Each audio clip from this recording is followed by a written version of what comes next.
La leçon d'aujourd'hui traitait des règles de dérivation des fonctions sinusoïdales. Hier, nous avions vu que on pouvait déterminer les dérivés que de sin x c'est toujours cos x et cos x c'est toujours négatif sin x.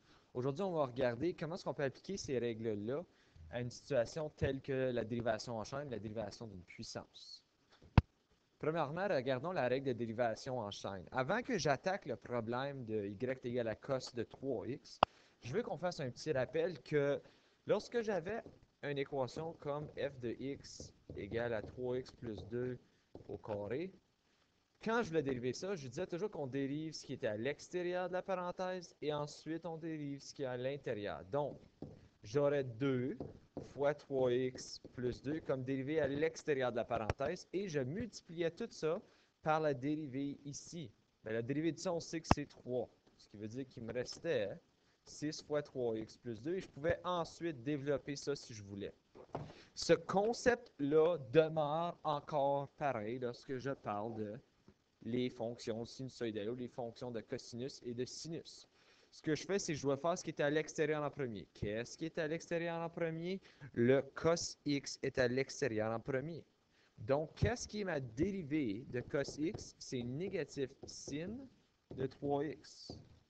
Et ensuite, je dérive ce qui est à l'intérieur de la parenthèse, ce qui est 3. Okay? 3 fois x, la dérivée, c'est juste 3.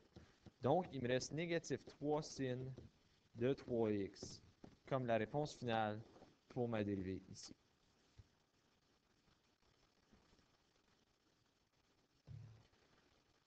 Lorsqu'on parle de la dérivation d'une puissance, okay, c'est semblable, très, très semblable à la dérivation en chaîne. D'ailleurs, on suit genre la même sorte de pattern. Okay? Si je regarde ici à f de x est égal à, mettons, x plus, on va dire 2x plus 7 au cube. Okay? À l'habitude, je ferais la dérivée à l'extérieur, donc j'aurais 3 fois 2x plus 7, tout ça au carré, parce que je viens de dériver l'extérieur, et je dérivais ensuite ce qu'il y avait à l'intérieur qui était juste fois 2. Donc, ceci me donnait 6 fois 2x plus 7 au carré. Ce même principe-là s'applique ici, avec cos de 3x.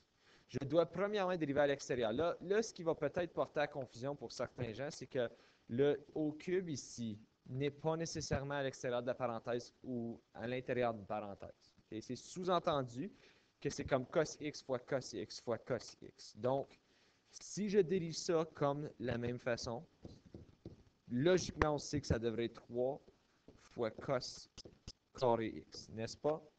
Tout ce qui manque maintenant, c'est qu'on doit appliquer quand même la règle de dérivation en chaîne. Je dois multiplier ceci par la dérivée de ce qui était à l'intérieur, donc de juste cos x. Alors ici, la dérivée de cos x, on sait que c'est fois négatif sin x. Si jamais que je veux simplifier ça, ça va me donner négatif 3 sin x cos carré x. OK? Encore une fois, un petit rappel. Je dérive ce qu'il y a à l'extérieur. Donc, assumez que cos x ici, c'est comme genre sa propre petite patente. Comme s'il y avait une parenthèse ici à cos x. Le 3 serait à l'extérieur. Donc, je le baisse 3 fois cos. J'ai fait dériver, donc ça va donner carré x et je multiplie par la dérivée de cos x. Et le dernier exemple de la journée, c'était la règle de dérivation du produit d'une fonction. Dans cette situation ici, c'était le même concept qu'on faisait avec des fonctions habituelles. Donc, on savait que si j'avais f' de x, quand j'avais un produit, c'était la même chose que dire g' de x fois h de x plus g de x fois h' de x. Okay? C'est le même concept. Alors, si je voudrais dériver ceci, je devrais en premier lieu évaluer quel est mon g de x. Ou si j'ai y ici, je peux utiliser genre f de t et g de t. Donc, si j'ai f de t, ça va être égal à t au cube. F' de t va être égal à 3t au carré. G de t va être égal à cosinus de t, et je sais que la dérivée de cosinus de t, c'est négatif sin t. Alors maintenant, je suis prêt à entamer mon défi.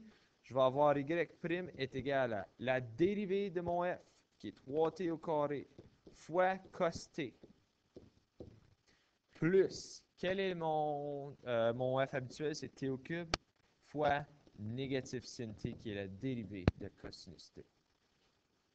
Suite à ça, je peux regrouper ce qui est en commun. Je peux sortir t au carré. Il va me rester 3t cos t moins t sin t. Pardon, juste 3t. Juste 3 fois cos t.